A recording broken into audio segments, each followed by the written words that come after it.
in the sustainability goals that we all have. Steve, thank you very much. And then Thank you, Nick. The stage is yours. Good morning. So I'm Steve Penney. I'm Key Accounts Manager with goplastispallets.com. I'm going to talk a little bit about plastics packaging tax and a little bit about RTP, returnable transit packaging, and how we believe these two things can come together and hopefully make the supply chains that we're all working in a little greener. So you see my headline there, plastic is not the enemy, Prime Minister. Quite a bold statement, quite an interesting one. We possibly have a few more enemies, but plastic we don't feel is one of them. So I just want to talk a little bit about the plastics packaging tax. For those of you who are not aware, it was introduced in April 2022, and PPT applies to the plastic packaging manufactured in or imported into the UK that does not contain at least 30% recycled plastic. Obviously, when the tax was there on the horizon as a business, we were trying to understand this, and we saw the tax as being something that would come into place and would help, was designed to drive down the use of single-use plastics. So water bottles, food packaging, shrink wrap, etc., etc. Great intentions at the start. We all agree that we need to promote a greener world, and that was one way of the government saw fit to try and achieve that. But I think it's fair to say that the lack of consistency in some of the decision-making process has caused some problems. As a business, when we started to look into this, we looked at the products we sold and we understood that perhaps our products would be exempt from this. So if we take an example of a virgin plastic pallet, a virgin grade plastic pallet that we would supply into a business such as a food manufacturer or a pharmaceutical processor, that has a very long life. The long life of that product, the life expectancy, is probably about 10 to 15 years. And during that time, that particular product is going to do many cycles through the supply chain. However, when we delved a little further into this, HMRC told us that no, that would be subject to the packaging tax. So that would obviously affect and impact us as a business and would also affect our customers using and purchasing those type of products from us. So the only way we could challenge that was a costly fight in the High Court, which we didn't really want to get too involved in. So we looked at how we would develop this. So if we look at the forecast that HMRC had, they forecasted that 20,000 companies would need to sign up and be involved in this tax in year one. And when we looked at an FOI, a Freedom of Information Act, and HMRC came back to us, we found out that only 3,426 had actually signed up for that scheme at that point. Why was that? There was probably a number of reasons, a lack of awareness or desire. When you started to read the regulations, it was quite complex in terms of what would be included and what wouldn't be included in the scope of these. So there was a lack of uptake on that. And we consider that to be maybe a little bit of a problem in this situation. And our FOI request showed that HMRC will comfortably exceed their 300 million tax take in the first year, despite the lack of businesses that are registered on this scheme to date. And in our view, we kind of look at it and we think it's a good intention. It was well intentioned, but we're not quite sure where this tax should go. And maybe it's not been framed and structured possibly in the right way. As a business, just to be completely transparent, Go Plastic Pallets is registered and involved in the scheme. In the first 3 quarters of that scheme, we paid over £146,000 of tax. Our tax bill for the end of the first year will probably be in excess of £200,000. So as a business, we're looking at that and we're thinking maybe some reform is required here. I want to talk now a little bit about returnable transit packaging, RTP, and where that sits in terms of the benefits that this can provide in creating sustainable supply chains. So RTP, returnable transit packaging, essentially is a plastic pallet or a plastic container, and it can be various different sizes. But RTP is primarily focused, and the use of it is preventing waste and optimizing an asset through many cycles. Repair and reuse can also form part of that equation.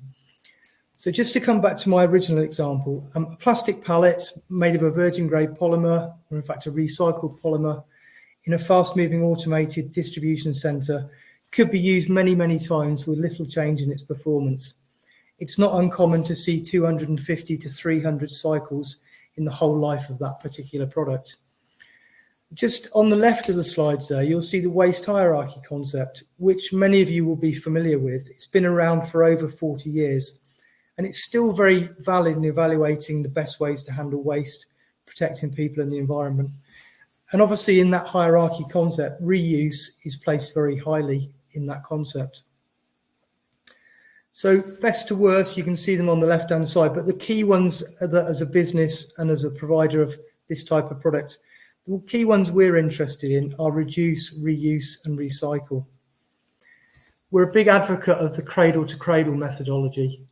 Now, what do I mean by that? Basically, in that sense, we can take a plastic pallet, we can make a pallet, so we can use polymer to make that pallet. We can use polypropylene, high density polyethylene.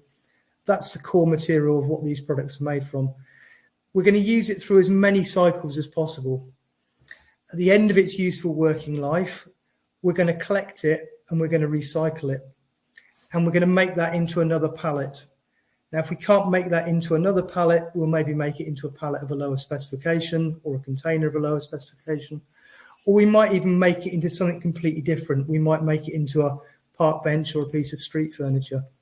So we have ways of sustaining that and invoking that circularity of this valuable asset, which is called plastic, which we all use in our day-to-day lives. Just a sort of little example of that in terms of reduce. Back in 2018, the Fraunhofer Institute in Germany made a study of plastic crates versus cardboard containers when transporting 1,000 tons of fruit through the supply chain.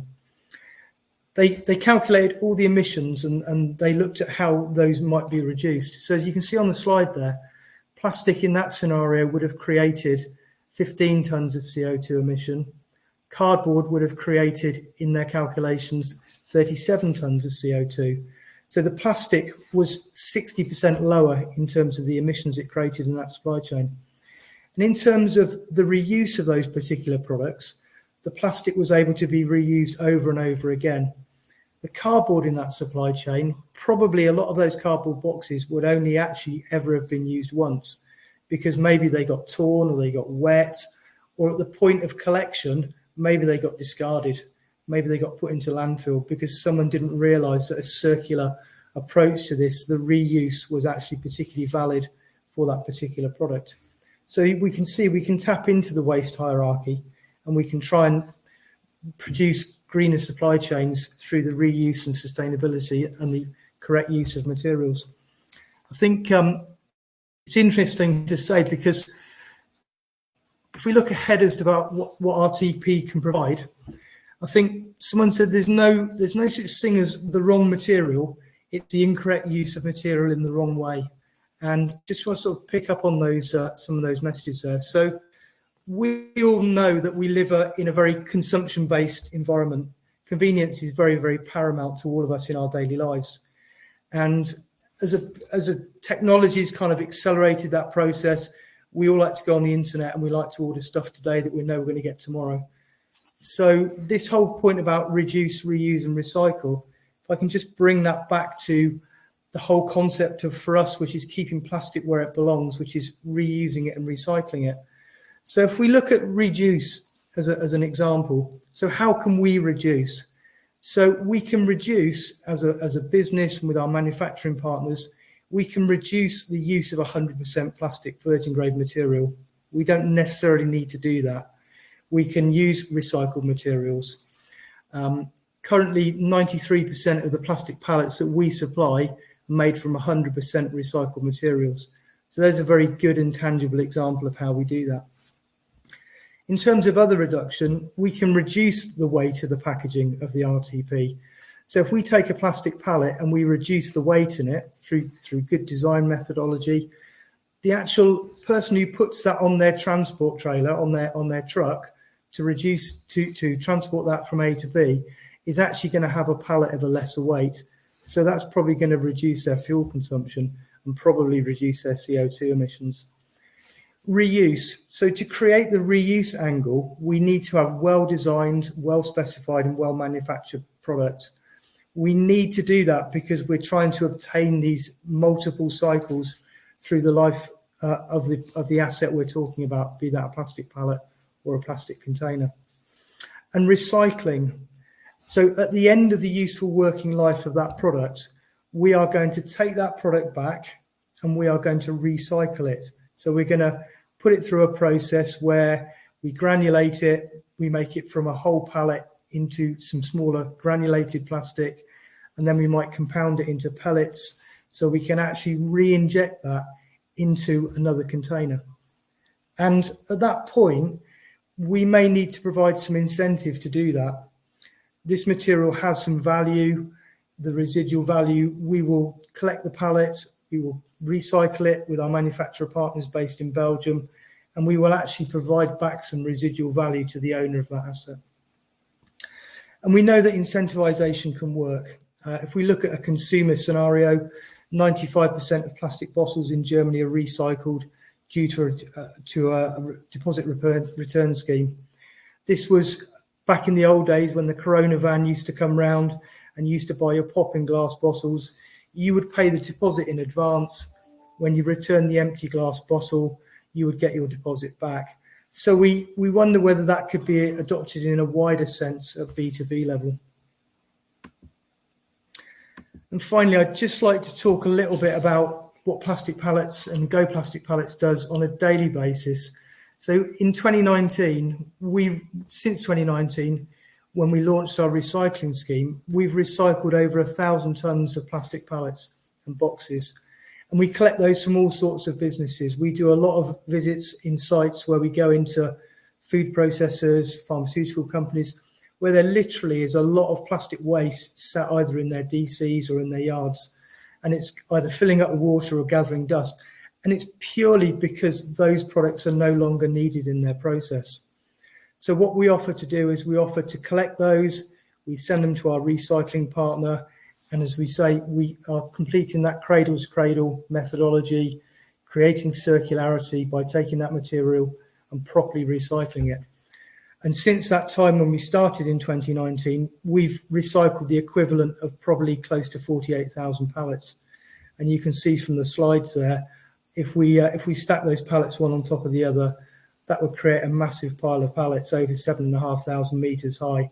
And just to put it into some context there, in terms of how that would stack up against some of the world's tallest buildings, the Burj Khalifa, the Eiffel Tower, and dear old Big Ben. So that really, from us, is how we try and create these sustainable and these greener supply chains through the use of an asset which is used through many, many cycles. And thank you very much. And just I want to bring a question here on, are USA plastic pallets made from a different material? And we get their shipped goods sent to the UK to save weight on shipping. And then the follow-up was, they're simply just not robust, the get is broken, and we end up with bits all over the warehouse. So do you have any suggestions on this particular one? Okay, that's a really interesting question, because the answer is they're probably not made of any particularly different material. They're probably a polypropylene or a high-density polyethylene. That's something we could probably assist you with. It would tap into the way that we are working, because at that point, what's your alternative? You have this plastic waste in your business that you don't need, you don't want. So to recycle it and create that sustainability, that circularity, it's possible that material could be made back into some more pallets. They might not be the pallets that you use as a business, but they would be involved in definitely put that back into someone else's pallets. So that would be really interesting. I'd be happy to pick up on that. And also something we looked into with Josh, whenever it comes to new tax, whatever it might be, and we talk about oh, this is going to be the end of the business, do you think that there is a possibility that some businesses will just not be able to cope, not just financially, but also because of the administration needed with all of any new tax that comes in? Yeah, I think it's interesting. I think the tax is quite complex. And there was a quote in one of the slides there from Jim Hardestine said that really we want to get all the stakeholders in one place and create a tax which doesn't penalise eco-conscious businesses, because this is in all our interest to create these sustainable supply chains. So we see this as a kind of development to move forward on this.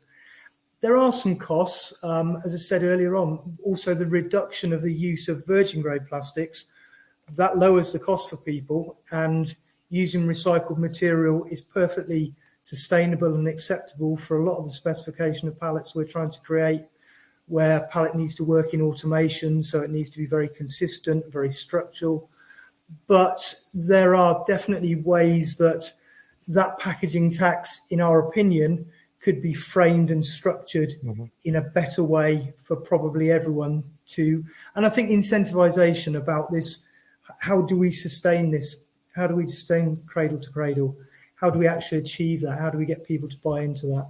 So we're very open to a conversation about it. It's a tax with good intentions, but maybe it just doesn't sit in the right framework. Well, Steve, thank you very much. Thank you, People Nick. can learn a bit more, not just with your presentation, but also the topic from Go Plastic Pallets, other things we worked on our website. Yes. Thank you very much. Now, we will be moving with the conversation we had with Fourkites and Tracks on achieving your ESG goals in a true